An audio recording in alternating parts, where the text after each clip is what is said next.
బలైపోయిన వాంకిడి గిరిజన గురుకుల విద్యార్థిని శైలజకు కన్నీటి నివాళి అర్పిస్తున్నట్లు మాజీ మంత్రి హరీష్ రావు ట్వీట్ చేశారు.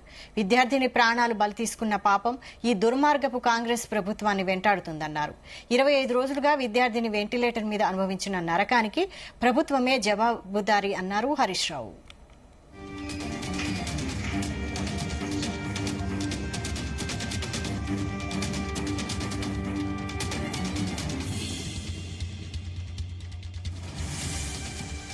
శైలజ తల్లిదండ్రులకు సీఎం రేవంత్ రెడ్డి గుండెకోతను మిగిల్చాడన్నారు. తోటి విద్యార్థులతో ఆడుతూ పాడుతూ బడిలో పాఠాలు నేర్చుకోవాల్సిన ఆ చిన్నారి ఫుడ్ పాయిజన్ వల్ల కన్నుమూయడం కలిచివేస్తోందన్నారు. ప్రభుత్వ నిర్లక్ష్యం అభంశుభం తెలియని గిరిజన బిడ్డకు శాపంగా మారిందన్నారు. తల్లిదండ్రులకు తీరని శోకాన్ని మిగిల్చిందని హరీష్ రావు ఆవేదన వ్యక్తం చేశారు.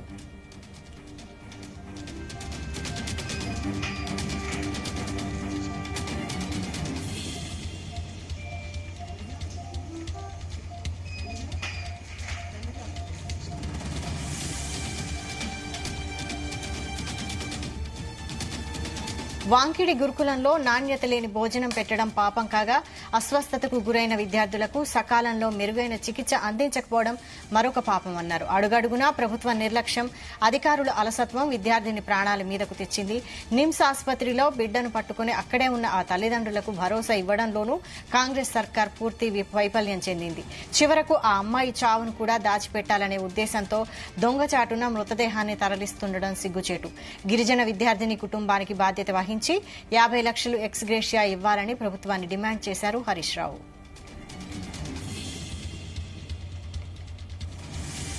ఇదే అంశంపై మరిన్ని అప్డేట్స్ మా ప్రతినిధి రాజు పటేల్ అందిస్తారు. రాజు, కొమరంభీం ఆసిఫాబాద్ జిల్లా వాంకిటి గిరిజన ఆశ్రమోన్నత పాఠశాలలో ఫుడ్ పాయిజన్ తోటి తీవ్రమైనటువంటి అస్వస్థకు గురైనటువంటి శైలజ 9th క్లాస్ చదువుతున్నటువంటి స్టూడెంట్ శైలజ ఈరోజు నిమ్స్ హాస్పిటల్లో ట్రీట్మెంట్ తీసుకుంటూ మృతి చెందిన విషయాలు. దీంతో అటు గిరిజనులకు సంబంధించినటువంటి ఆదివాసీ సంఘాలతో పాటు వాళ్ళ కుటుంబ సభ్యులు కూడా ప్రభుత్వం యొక్క తీరుపై, అటు ఒక ఆశ్రమ పాఠశాల యొక్క నడవడికపై, వాటి యొక్క నిర్వహణపై కూడా పెద్ద ఎత్తున ఆగ్రహం వ్యక్తం చేస్తున్నారు. శైలజ మృతిపై మాజీ మంత్రి హరీష్ రావు కూడా తీవ్ర స్థాయిలో స్పందించారు. ఇది ఒక పిల్లలు చనిపోతున్నారు, హాస్టల్స్ లలో గురుకులాలలో అస్వస్థకు గురవుతున్నా కూడా ప్రభుత్వం పట్టించుకోవడం లేదు.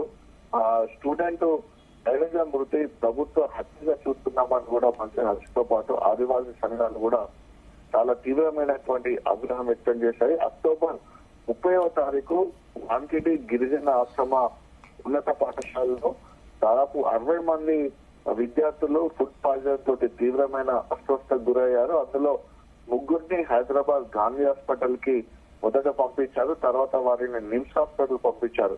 అందులో ఒక 2 విద్యార్థులు తిరిగి కోలుకోవడంతో ఇంటికి పంపించాక శైలజ పరిస్థితి మాత్రము మొదటి నుంచి కూడా తీవ్రమైనటువంటి అస్వస్థకు గురైపోయింది. విషమంగా ఆమె పరిస్థితి మొదటి నుంచి కూడా విషమంగా ఉంది.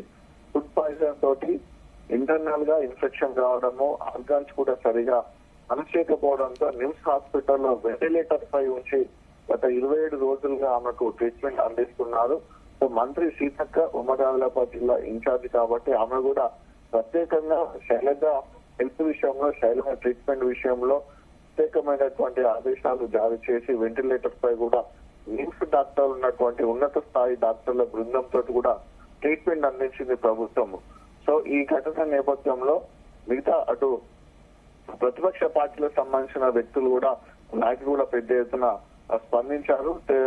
సరైన ట్రీట్మెంట్ అందించాలని కోరారు. అయినప్పటికీ కూడా ప్రభుత్వం అందించినటువంటి ఆదేశాల మేరకు డాక్టర్లు ప్రయత్నించినప్పటికీ కూడా ఆమెను కాపాడలేకపోయారు. 27 రోజుల పాటు మృత్యుతో పోరాడినటువంటి శైలజ ఈ రోజు సాయంత్రం నిమ్స్ హాస్పిటల్లో మృతి చెందింది. దీంతో వారి కుటుంబ సభ్యులు కన్నీరు మున్నీరు ఏడుస్తున్నారు. హాస్పిటల్ వద్ద కూడా పెద్ద ఎత్తున కూడా పోలీసు బందోబస్తును ఏర్పాటు చేశారు. ఎందుకంటే అది ఆదివాసీ ట్రైబల్ కు సంబంధించినటువంటి స్టూడెంట్ చనిపోయింది కాబట్టి ఆదివాసీ సంఘాలు పెద్ద ఎత్తున ఆందోళన చేస్తాయి, నిమ్స్ హాస్పిటల్ ముట్టడిస్తాయి అనే ఉద్దేశంతో ఈ చావు మరణించినటువంటి విషయాన్ని కూడా ఇప్పటి వరకు ఎక్కడ కూడా అధికారంగా ప్రకటించకుండా గుర్తుచప్పుడు కాకుండా శైలజ డెడ్ బాడీని కూడా ఇటు కొమరంభీం ఆసిఫాబాద్ జిల్లాకు షిఫ్ట్ చేయడానికి ఉన్నటువంటి అధికారులు ప్రభుత్వం పోలీసుల సమక్షంలో బందోబస్తు చేయడానికి ప్రయత్నాలు చేస్తున్నారు. దీన్ని కూడా అటు ప్రతిపక్షాల నాయకులతో కూడా ఆదివాసీ సంఘాలు ఖండిస్తున్నాయి. ఇక ఆసిఫాబాద్ కొమరంభీం జిల్లా సంబంధించిన ఆదివాసీ సంఘాలు కూడా శైలజ కుటుంబానికి 25 లక్షల రూపాయలు ఎక్స్గ్రేషన్ చెల్లించాలి, ప్రభుత్వం నుంచి కూడా రావాల్సినటువంటి బెనిఫిట్స్ ఇవ్వాలి, కుటుంబాన్ని ఆదుకోవాలని ఆదివాసీ సంఘాలు డిమాండ్ చేస్తున్నాయి. దాంతో పాటు ముఖ్యంగా ఇంత నిర్లక్ష్యము, పిల్లలకి అడుగుడిన అన్నం పెట్టి చదువు చెప్పాల్సినటువంటి ప్రభుత్వము పిల్లల యొక్క గురుకులాల్లో రెసిడెన్షియల్లో కూడా సరైన ఫుడ్ పెట్టకపోవడం వల్ల చాలా మంది అస్వస్థకు గురవుతున్నారు. కాబట్టి దీనిపైన ప్రభుత్వం సీరియస్ గా ఆలోచన చేయాలని కూడా విద్యార్థి సంఘాలు చెప్తున్నాయి. ఈ ఘటన నేపథ్యంలో అటు హైదరాబాద్ నుంచి కమిటీ గానీ జిల్లా కలెక్టర్ కూడా వాంకిడి ఆశ్రమ ఉన్నత పాఠశాలను సందర్శించారు. అక్కడ ఉన్నటువంటి ప్రిన్సిపాల్, వార్డెన్ తో పాటు కిచెన్ సంబంధించిన ఇన్ఛార్జిన మొత్తం 4 కూడా వారిపై యాక్షన్ తీసుకున్నారు. వారిని విధుల నుంచి సస్పెండ్ చేశారు. వాళ్ళని మిగతా ఇతన్ని కూడా అక్కడ ట్రాన్స్ఫర్ చేశారు. ప్రభుత్వం వారిపైన యాక్షన్ తీసుకుంది.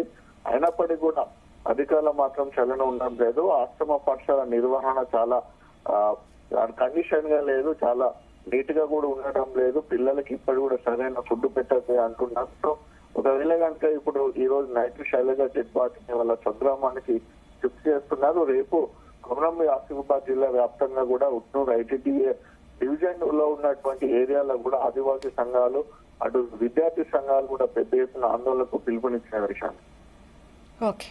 Okay Raju, thank you.